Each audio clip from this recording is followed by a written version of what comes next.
আজি দৌৰলৈ সমতল কৰিলে 6 জনগোষ্ঠীক জনজাগৰণৰ বিৰুদ্ধে কি ক'ব এই সমতল?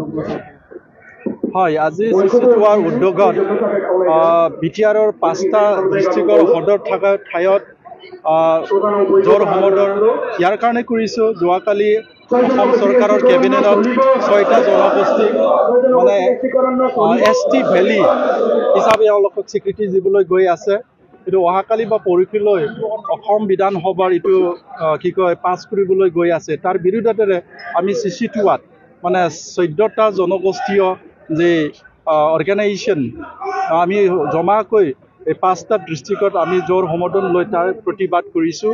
কিয়নো এই বিল যিহেতুকে আমাৰ এক্সিষ্টিং যি ট্ৰাইবেল, এই ট্ৰাইবেলসকলক বহুখিনি ক্ষতি কৰিব।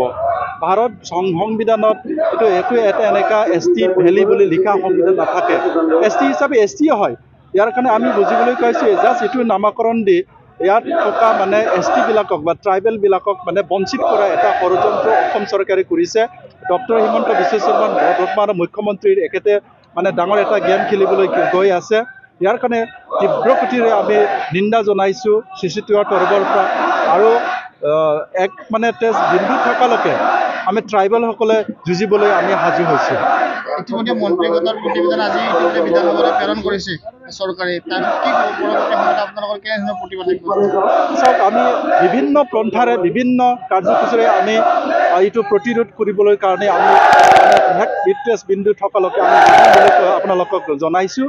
কিয়নো আমি ইয়াত অসমত পুৰণি মানে 5,000 বছৰৰ পৰা যিহেতুকে আমি বসবাস কৰা যি ট্ৰাইবেল লোক আছিলে, জনজাতিৰ লোক আছিলে, এওঁলোকৰ যিখিনি কটা, যিখিনি এডুকেশ্যন ইনষ্টিটিউশ্যন, যিখিনি ইয়াত বিভিন্ন সা সুবিধা, এইখিনি মানে এতিয়া 2 crore মানুহবিলাকক এতিয়া তাতে জাপি দি এওঁলোকে আমাক মানে যিবিলাক থলুৱা মানুহ বা এক্সিষ্টিং ট্ৰাইবেল এওঁলোকক মানে বঞ্চিত কৰা এটা ষড়যন্ত্ৰ, এইটো বুলি আমি ক'বলৈ বাধ্য হৈছোঁ। আৰু শেষ বিন্দুলৈকে ট্ৰাইবেল আৰু চিচিটোৱাই যুঁজিবলৈ কাৰণে এতিয়া সাজু হৈছোঁ।